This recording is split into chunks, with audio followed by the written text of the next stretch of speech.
Keyshawn Davis and Gustavo Lemos in negotiations for a deal for November 8th. What do we think about it, guys? What do we think about it? Well, I'm gonna keep it 100 with you, man. I think it's a great fight, stylistically great fight. I know a lot of people thought that Keyshawn Davis was, they had a lot of rumors out there that he was going to be maybe fighting a Raymond Mortalo for that number one spot to get that title shot against Dennis Berinchyk, or maybe even being skipped over and given that title shot. But you know that Dennis Berinchyk right now in that 135 division is in the conversations with the Shakur Stevensons, with the Gervonta Tank Davises and the Vasily Lomachenko. So they look like right now in that division that it looks like there's some unification conversations going on. They want to see the big fights happen.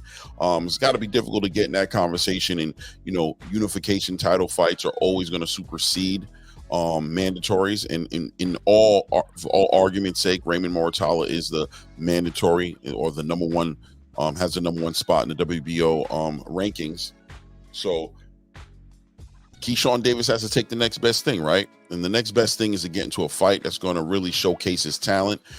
His last fight that he had against Miguel Meduenos back a few months ago was a great fight. Probably was almost, I got to look back at it, but may have, I think probably stole. Yeah, probably was the fight. It was the card with Shakur Stevenson versus Artem Haratunian. So no, not Artem. I'm sorry. Well, yeah, I am with Artem Haratunian. So it was the fight of that night, right? Very exciting fight. Keyshawn put on a masterful performance with a pressure fighter like Miguel Meduenos. And when you think of Miguel Meduenos, or even this fighter he's getting ready to fight against Gustavo Lemos, which we'll get into his background a little bit more, but you think of a Brian Castano or a Maidana, right?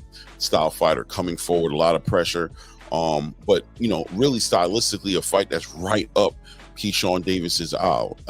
Right down his lane of the kind of fights he wants to be involved in, because it gives him a chance to capitalize off his counter punching abilities and his foot movement and his ability to fight inside and be very effective inside.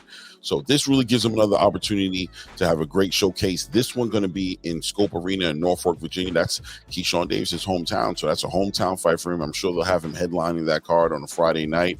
Now that Shakur Stevenson is not there with Top Rank, Bob Arum looks like he's going to be giving some attention to some fighters. It looks like Keyshawn Davis might be one of them that he's going to be giving that attention to give him an opportunity to showcase and be one of the rising stars in that division.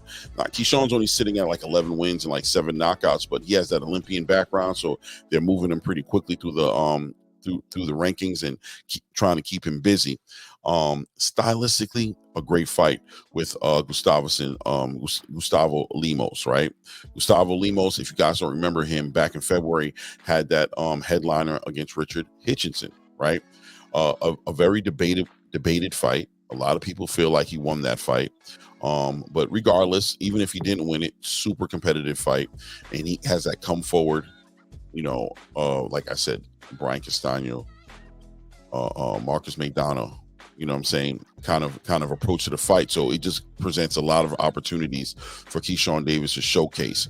And if Keyshawn's able to make the right statement in this fight, this puts him in position to potentially get a title fight against one of these guys who are going, because everybody's not going to be fighting at the same time. I wouldn't think so, right? Like Dennis Berinchyk, we'll see how that turns out. If he does get that fight with Tank Davis, which it could happen. I know people aren't talking about a lot, but you got to ask yourself, how many options does Tank Davis have right now? I mean, he can go and pull somebody down from 140, or maybe he can go up to 140, but how does that align with his goals? We got to remember that Tank Davis is doing this last run right now with this contract he just got with Amazon, and there are fights that were part of that contract that he was going to be involved with, right? Like 6 fights. One of them being Shakur Stevenson, another one being Lomachenko, and there's a couple other fighters on the list as well. But he also has aspirations of becoming united to unite the belts and become an undisputed champion in that division. So Dennis Berinchyk is not a far-fetched option for Tank Davis right now. It doesn't, it's not the most exciting fight people might want to say, or it's not the fight I'm sure that he put on the list, but it does check off a box as far as providing him an opportunity to collect that WBO title. That would make him a unified champion at that division, really give him all the leverage in that division.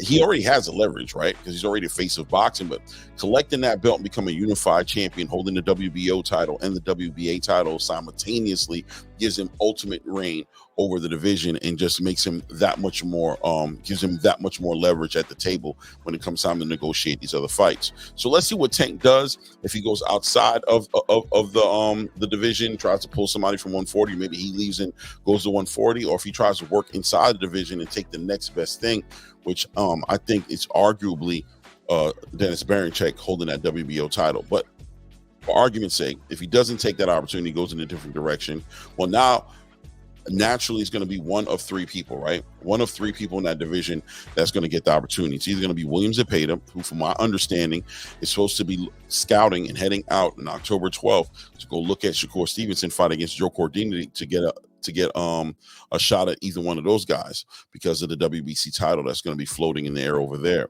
He's going to be going over there to get involved with that fight, so that pulls him out off the list. Then you have Raymond Moratalo, who, you know, he could be a good fighter. He brings that Mexican fan base, but he's not as exciting, not as vocal, not as outspoken as Keyshawn Davis. So you could very well may see if Keyshawn puts on a great performance here against a Gustavo Lemos, to see him either maybe getting a fight with Raymond Moratalo for that number one spot, because Raymond Moratalo's last two performances weren't that impressive, right? Especially the last one he had with Tevin Farmer was very competitive.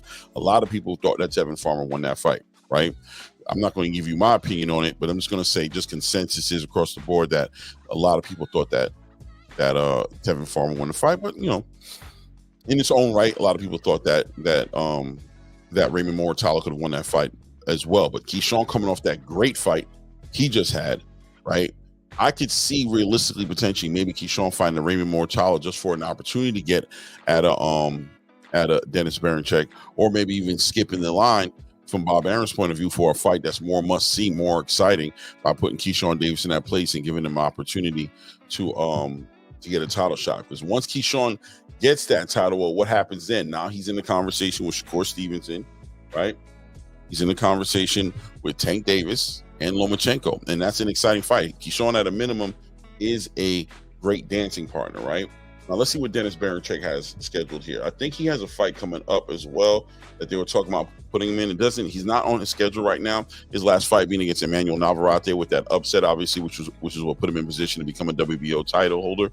But you guys let me know what you think, because I think this fight with Keyshawn Davis gives him an opportunity to really separate himself and stand alone, being an exciting fighter. Must-see boxing right now. When you're talking about pay-per-views, when you're talking about what Bob Arum wants to do with that WBO title, Keyshawn Davis checks a lot of those boxes. Now, Raymond Moratalo was I believe the favored one that they were going to try to put in position, but like I said, his last two performances, underwhelming, to say the least. You guys let me know what you think in the comments about Raymond Moratalo. I think he's a great fighter, but his last two performances were underwhelming. Keyshawn Davis, on the other hand, coming off that win with Jose Pedraza, stopping Jose Pedraza, who's a former champion, right? And then once again coming back and fighting against a Miguel Medueno. Awesome performance. Didn't stop Miguel Medueno, but was like performance of the night.